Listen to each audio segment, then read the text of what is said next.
They say the youth is the most powerful force on earth. Full of fire. Full of dreams. Full of tomorrow. But what happens when that fire begins to quietly die out? Not from lack of ambition, but from too much of it. There is a generation walking the earth today, raised on the promise that if they worked hard enough, dreamed big enough, sacrificed enough, the world would meet them halfway. It never did. And so they kept working. They kept smiling in meetings while exhausted behind their eyes. They kept scrolling at 2 a.m., searching for a life that felt like theirs. They kept saying, "I'm fine," because they didn't even have the words for what they were feeling. This is not a story about laziness. This is not a story about entitlement. This is the quiet, invisible story of a generation that was asked to carry everything, and told to be grateful for the weight. What is burnout, really? Why does it feel like more than just tiredness? And why does it seem to hit this generation harder than any before? Let's begin. There is a photograph somewhere in almost every millennial's childhood. A school certificate. A trophy. A report card with a red star in the corner. And behind that child's smile, a quiet, unspoken understanding. This is how you earn love. This is how you earn belonging. This is how you earn your place in the world. They were the most documented generation in history before they could even hold a pen.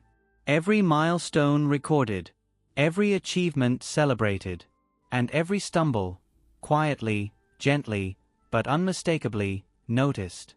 They grew up in a world that handed them a formula. Study hard. Get good grades. Go to a good university. Find a stable job. Build a life. Follow the steps. Trust the process. The reward is coming. It was a beautiful promise. It was also, quietly, a trap. Because somewhere along the way, the achievement didn't feel like theirs. It felt like proof. Proof that they were worthy.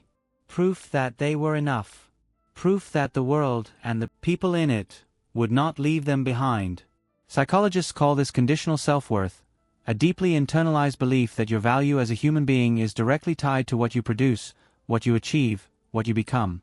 Not who you are, what you do. And for millennials, this belief wasn't accidental. It was carefully, lovingly, and often unknowingly installed. By parents who survived harder times and wanted better for their children. By teachers who measured potential in test scores. By a culture that romanticized the grind before the word even existed. So they ran. They ran toward grades, toward degrees, toward promotions, toward goals. They ran because stopping felt dangerous. Because stillness felt like falling behind. Because somewhere deep in their nervous system, rest had been quietly coded as failure. And the world kept raising the bar. The degree that was supposed to be enough wasn't.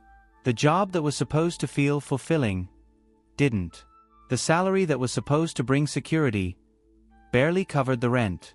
And yet, they kept going. Not because they were machines, but because they didn't know how to stop. Because no one had ever taught them that their worth existed before the achievement. Outside of the achievement. Without the achievement. This is where burnout is born. Not in the workplace, not in the workload, but in the very first moment a child learns that love must be earned rather than simply given. A fire lit too young. Fed too constantly. Never once allowed to simply rest. There is a particular kind of exhaustion that has no single cause. No one moment you can point to and say, that is where it began. It accumulates. Quietly. Slowly. Layer by layer. Like sediment settling at the bottom of a river, invisible from the surface, but heavy enough, over time, to change the entire course of the water. This is the exhaustion millennials carry. Not from one wound, but from a lifetime of wounds that the world kept insisting were not that serious. They were children when the towers fell. Old enough to feel the fear in the room. Young enough to not fully understand it. But the nervous system doesn't wait for understanding. It simply records. And so a generation learned, at a very young age, that the world could change overnight. That safety was not guaranteed. That the adults in the room, the ones who were supposed to have answers, were just as frightened as everyone else. That was the first layer.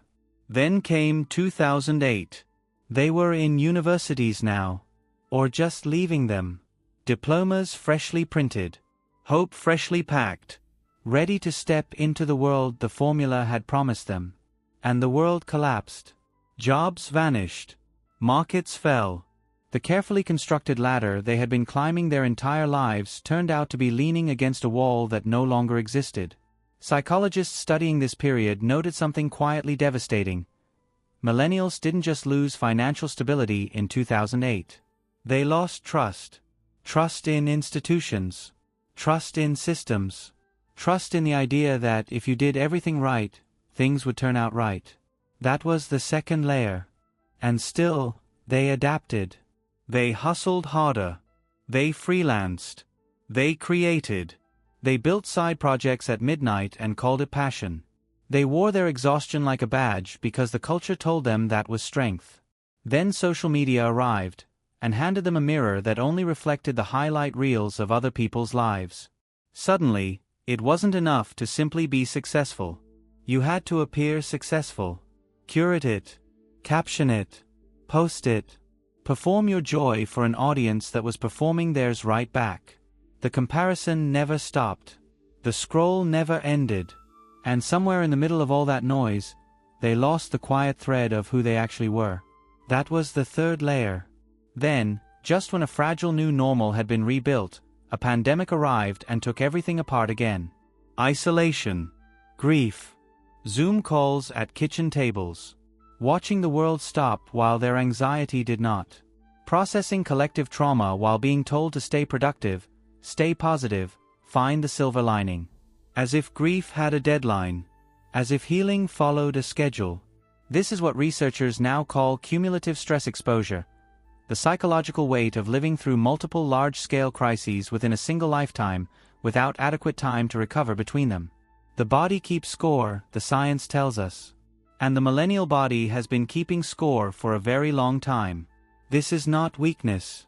This is not fragility. This is what happens to any human being when the world keeps asking them to absorb what was never meant to be absorbed alone. Deep. Cool. Patient. 4 years, it gives freely, to the thirsty traveler, to the dry earth, to everyone who comes with an empty bucket. It never complains. It never says enough. It simply gives. And then one day, someone lowers the bucket, and pulls up nothing but air. The well is not broken. The well is not weak. The well is simply empty. This is burnout. Not a character flaw. Not a failure of discipline. Not a sign that you were never strong enough to begin with. It is the inevitable, biological, psychological result of giving more than you were ever restored. For decades, the world misread this emptiness. Called it laziness. Called it ingratitude. Called it a generation that didn't know how to push through. But science, quiet, patient, precise, was telling a very different story. In the 1970s, psychologist Herbert Freudenberger first used the word burnout in a clinical context. He wasn't describing people who worked too little. He was describing people who had cared too much, for too long, with too little return. Decades later, researcher Christina Maslach refined this further, identifying 3 distinct dimensions of burnout that have since become the foundation of modern psychological understanding. Emotional exhaustion, depersonalization, a reduced sense of personal accomplishment. 3 quiet erosions, happening simultaneously, often invisible, even to the person experiencing them. Let's sit with each one for a moment. Emotional exhaustion is perhaps the most familiar, the feeling of having nothing left to give. Not just tiredness that sleep can fix, but a deeper, cellular-level depletion where even small tasks feel like climbing mountains and the simplest human interactions feel like they cost something you cannot afford. Depersonalization is more subtle and more unsettling. It is the quiet disconnection from the work, the people, the meaning that once gave you a reason to try. Things that used to matter begin to feel distant. You go through the motions, but something essential is absent. You are present, but not there. And then reduced personal accomplishment, perhaps the cruelest of the 3. Because this is where the inner critic arrives. where the exhausted mind turns on itself and says, "Everyone else is managing. Why can't you? You used to be capable. What happened to you? Maybe you were never as strong as you thought." What is happening in the body during all of this? The stress hormone cortisol, designed for short bursts of danger, has been running at elevated levels for months, sometimes years. The prefrontal cortex, responsible for decision-making and emotional regulation, becomes increasingly impaired. The amygdala, the brain's alarm system, grows hyperactive, scanning constantly for threat. Sleep becomes shallow. Concentration becomes difficult. Small frustrations begin to feel unbearable. Joy, genuine, unperformed joy, becomes harder and harder to access. This is not a weakness when wearing a psychological costume. This is a nervous system that was never designed to live in permanent emergency, finally sending a signal that can no longer be ignored. And yet, the world kept asking for more. And they kept trying to give it. Because they had been taught, from the very beginning, that the answer to emptiness was not to rest, but to try harder, to push through, to be stronger, to refill the well by drawing from it faster. No one told them that some wells can only be filled by rain. There is a version of you that the world sees. Dressed, composed, functional, answering emails on time, laughing at the right moments in meetings, saying, "I'm good, thanks," with a smile so practiced it no longer requires thought. And then there is the version of you that exists at 11 p.m., sitting in the quiet of a room, staring at nothing, feeling everything, and somehow, still, not being able to name what it is. These two versions have been living side by side for a very long time. And the distance between them is one of the most exhausting distances a human being can travel, every single day. Psychologists call it surface acting, the deliberate suppression of internal emotional states in order to display what the situation requires. Not lying, exactly. More like translation. Taking what is real inside and converting it into what is acceptable outside. For millennials, this translation became a second language, fluent, automatic, and deeply costly. Because surface acting doesn't just tire the mind. It erodes the self. Research consistently shows that prolonged emotional suppression increases cortisol levels, disrupts sleep architecture, weakens immune function, and, perhaps most painfully, creates a growing sense of inauthenticity, a quiet but persistent feeling that the person the world knows is not quite the person who actually exists. But why? Why perform at all? Because vulnerability, for this generation, was rarely modeled as safe. They grew up watching adults hold themselves together in public. They absorbed the unspoken rule: your struggles are yours to manage, privately, quietly, alone. And then social media arrived and made the performance not just professional, but personal. Suddenly, even their leisure required curation. Their weekends needed to look a certain way. Their relationships needed to appear a certain way. Their healing, even their healing, needed to be aesthetic enough to share. The mask didn't just stay on at work. It followed them home, into their bedrooms, into their most private moments. And slowly, gradually, they forgot what their own face felt like without it. There is something particularly painful about performing okayness for the people you love most. Not strangers, not colleagues, but the ones who would want to know, the ones who would want to help. And still, the words don't come. Not because the love isn't there, but because somewhere deep in the architecture of their learned behavior, asking for help still feels like proof of insufficiency. Like admitting that the formula failed. Like confessing that behind all the achievements, all the degrees, all the late nights, all the trying, they still don't feel okay. And what would that mean? What would people think? What would they think of themselves? So the performance continues. Another morning. Another commute. Another day of being the version of yourself that the world has come to expect. While somewhere inside, quiet, patient, persistent, the real version waits. Not asking for a spotlight. Not demanding to be fixed. Just hoping one day to be allowed to simply exist without the performance. Without the translation. Without the mask. It doesn't happen the way the movies suggest. There is no dramatic collapse. No single breaking point you can mark on a calendar. No moment where everything falls apart at once in a way that finally makes sense to the people around you. It is quieter than that. Much quieter. It is a Tuesday morning. Ordinary. Unremarkable. And you are sitting at your desk, or standing in the kitchen, or staring at your phone. And something inside you simply stops. Not with a crash. With a whisper. I cannot keep doing this. Psychologists describe this moment as the threshold crossing, the point at which the accumulated weight of chronic stress finally exceeds the nervous system's capacity to compensate.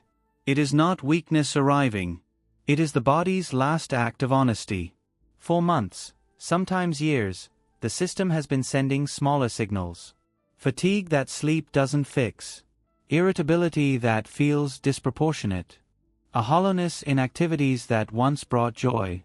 A growing inability to imagine the future with anything resembling hope or excitement. These were not random symptoms. They were messages. Carefully, persistently sent, and just as carefully, persistently ignored. Because there was always something more urgent. Always another deadline. Another responsibility. Another reason to push the signal aside and keep going. Until the wall appears. And the wall, when it finally comes, is disorienting in a very specific way. Because from the outside, nothing has changed. The circumstances are the same. The workload is the same. The life, on paper, looks the same. But something fundamental has shifted inside. Tasks that were once manageable now feel impossible. Decisions that were once automatic now require enormous effort. People who were once energizing now feel draining beyond words. And the cruelest part, the part that makes this moment so particularly painful, is that the mind, still running on its old programming, immediately reaches for blame. Why can't I just push through like I always have? What is wrong with me? Other people handle more than this. Why am I falling apart? But here is what the science gently, firmly says. You are not falling apart. You are falling honest. The wall is not a punishment. It is not evidence of inadequacy. It is the psyche's most fundamental act of self-preservation, a refusal, at the deepest biological level, to continue operating beyond its sustainable limits. The body, in its profound wisdom, has decided that what was being asked of it was never reasonable to begin with, and it has chosen, finally, quietly, firmly, to say so. For many millennials, this moment arrives wrapped in confusion and shame. Because they were never given a map for this territory. No one taught them what burnout looked like from the inside. No one told them that one day the drive that had carried them so far might simply, and without warning, refuse to carry them any further. And so when the wall appears, the first instinct is to find a way around it. To sleep more. Exercise more. Take a weekend off. Return to the desk on Monday and try, once again, to outrun the exhaustion. But the wall is not a detour. It is a door. And on the other side of it, if they are willing to stop, to breathe, to listen to what the silence is trying to say, is the beginning of something they have never allowed themselves before. Rest. Truth. And the fragile, terrifying, necessary first step toward becoming who they actually are, rather than who they were always performing to be. There is a particular kind of stillness that feels unbearable to someone who has spent their entire life in motion. Not the stillness of peace. Not the stillness of contentment. But the stillness of stopping, and not knowing who you are when you are no longer moving. This is the first crisis of healing. Not the burnout itself, but the rest that comes after it. Because rest, for this generation, was never neutral. It was loaded. Weighted with meaning. Wrapped in the quiet anxiety of productivity culture that had been running in the background of their minds since childhood. To rest was to fall behind. To rest was to waste time. To rest was to admit, somehow, that you were not trying hard enough, that you did not want it badly enough, that you were, in some fundamental way, less. And so even when exhaustion finally forced them to stop, the mind kept running. Lying in bed, but mentally composing tomorrow's to-do list. Taking a walk, but calculating how many hours were being lost. Sitting in silence, but unable to stay there, reaching for the phone, reaching. reaching for distraction, reaching for anything that felt more like doing than being. Psychologists have a name for this. Rest anxiety, the inability to experience rest as restorative because the nervous system has become so deeply conditioned to equate stillness with danger. When you have spent years training your brain that output equals worth, the absence of output doesn't feel like freedom. It feels like threat. Like standing at the edge of something vast and unknown with no map, no instructions, and no guarantee that what you find there will be worth the discomfort of arriving. And so the healing, when it begins, is not dramatic. It does not announce itself. It does not arrive with clarity or certainty or the sudden sense that everything now makes sense. It arrives in small, almost imperceptible moments. The morning you wake up and lie still for 5 minutes without immediately reaching for your phone, and notice, with quiet surprise, that the world did not end. The evening you sit with a cup of tea and allow your mind to wander without redirecting it towards something useful, and feel, briefly, something that almost resembles peace. The conversation where you say, "I'm not okay right now," to someone who loves you, and discover that the sky does not fall. That they do not leave. That honesty, offered carefully, can be held. These moments are not small. They are, in fact, the most radical acts available to a generation raised on performance. Because choosing rest in a culture that worships hustle is not passivity. It is resistance. It is the quiet, courageous decision to stop measuring your worth in output, and begin, slowly, tentatively, gently, to explore what worth might feel like when it is simply given rather than endlessly earned. Neuroscience supports what the exhausted body already knows. The brain's default mode network, the system responsible for creativity, self-reflection, emotional processing, and meaning-making, can only activate fully during rest. The insights that feel unreachable during frantic doing arrive naturally during stillness. The emotions that were suppressed beneath layers of performance begin, slowly, to surface, not to overwhelm, but to finally be felt, and therefore, finally, to begin healing. Rest is not the absence of productivity. Rest is where the most essential human work actually happens. And perhaps the most important thing this generation is slowly, painfully learning, is that they were never meant to be machines. They were meant to be human, with limits that deserve respect, with needs that deserve attention, with a self, quiet, real, unhurried, that deserves to exist beyond what it can produce. The well does not refill itself by giving more. It refills in the silence, in the waiting, in the patient, unglamorous, deeply necessary act of simply allowing it to rain.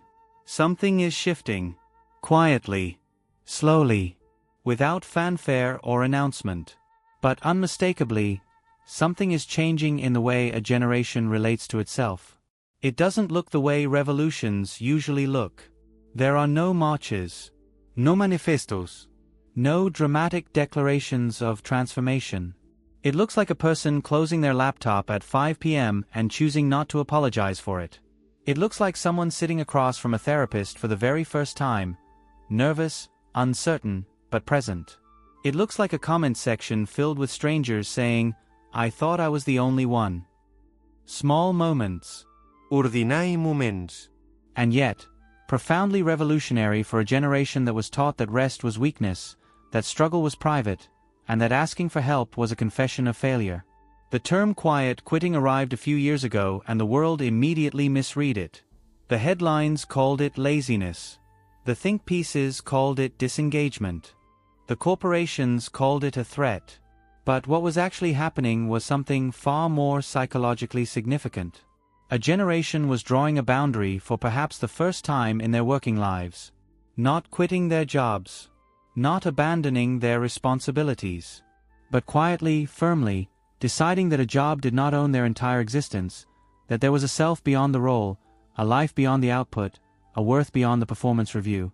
Psychologists recognized it immediately for what it was. The first collective act of self-preservation by a generation that had forgotten self-preservation was allowed. And then came the therapy generation. Millennials became, statistically, the most therapy-seeking generation in modern history. Not because they were weaker than those before them, but because they were, finally, brave enough to say out loud what previous generations had buried in silence. Something hurts. I don't fully understand it. And I would like help. This is not fragility. This is the quiet courage of choosing truth over performance, of deciding that the wound deserves more than to be hidden. Something else emerged too. A new language. Words like boundaries, emotional labor, nervous system regulation, people-pleasing, burnout, attachment styles, terms that once lived only in academic papers began appearing in everyday conversation. On social media. In group chats. Around dinner tables. A generation was teaching itself, and each other, the vocabulary for experiences they had been living without words for their entire lives. And something remarkable happens when you finally have the language for what you feel. The shame begins to loosen. Because shame thrives in silence. Shame thrives in the belief that what you carry is uniquely, privately yours, that no one else would understand, that no one else has been here, that you are alone in the particular shape of your pain. But language creates bridges. And this generation, exhausted, searching, imperfect, began building them.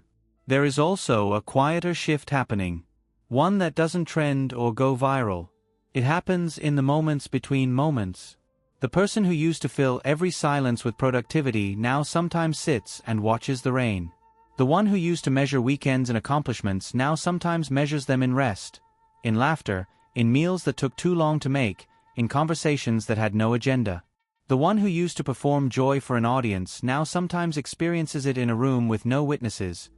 Small, private, real. This is what finding yourself looks like after years of losing yourself. Not a sudden arrival. Not a finished transformation. But a series of quiet returns, to the body that was ignored, to the emotions that were suppressed, to the self that was set aside in the service of becoming what the world required. It is not linear. It is not clean. It is not always visible from the outside. But it is happening. Slowly. Honestly. Imperfectly. In a million small moments that no algorithm will ever capture. A generation is learning, for the first time, what it feels like to simply be. There is something that needs to be said. Something that the world, in all its noise, all its demands, all its measuring and comparing and judging, has perhaps never said to you clearly enough. So let it be said here. Quietly. Without condition. You were never broken. Not when you couldn't keep up. Not when you cried in a bathroom at work and then walked back out and pretended everything was fine. Not when you stared at the ceiling at 3 a.m. wondering why the life you had worked so hard to build still felt somehow like it belonged to someone else. Not then. Not ever. You were a human being asked to carry an inhuman weight, and you carried it for longer than anyone should have had to. You absorbed the shocks of a world that kept changing beneath your feet. You performed okayness in rooms that were never safe enough for the truth. You kept the fire burning long after the fuel had run out, running on nothing but obligation and the quiet, desperate hope that if you just kept going, something would eventually feel like enough. That is not weakness. That is one of the most profound acts of endurance a human being is capable of. And yes, the system failed you. The promise failed you. The formula that said work hard enough and the world will meet you halfway failed you. And it is okay to grieve that. It is okay to feel the weight of what was asked of you before you were old enough to question it. It is okay to be angry at the culture that romanticized your exhaustion and called it ambition. It is okay to mourn the years spent performing a version of yourself that was never fully real. Grief is not self-pity. Grief is the honest acknowledgement of what was lost. And what was lost deserves to be acknowledged. But here, in this quiet space between what was and what is still possible, something else is also true. You are still here. After everything. The crashes, the crises, the masks, the walls, the empty wells and the sleepless nights and the thousand small moments of invisible suffering. You are still here. Still searching. Still asking questions. Still reaching, however tentatively, towards something that feels more like truth than performance. That reaching, that quiet, persistent, exhausted reaching, is not nothing. It is everything. It is the proof that beneath the burnout, beneath the conditioning, beneath the years of learned self-abandonment, there is still a self. Intact. Waiting. Worthy of every gentleness it was never given. The road ahead is not a straight line. Healing rarely is. There will be days that feel like progress and days that feel like regression. Days when rest comes easily and days when the old anxiety returns, whispering its familiar lies about worthiness and productivity and falling behind. On those days, come back to this. Come back to the truth that your nervous system already knows even when your mind forgets. You are not a machine. You were never meant to run indefinitely. Your limits are not flaws. They are the most human thing about you. And the version of you that exists beyond the performance, quiet, real, unhurried, is not waiting to be earned. It is simply waiting to be allowed. Gentle closing. A word before you go. If this video made you feel seen, if something in these words landed in a place you don't usually let things reach, know that you are not alone in that feeling. There are millions of people who watch this in the quiet of their rooms, carrying the same exhaustion, wearing the same masks, asking the same silent questions about whether what they feel is real, is valid, is worthy of attention. It is. You are.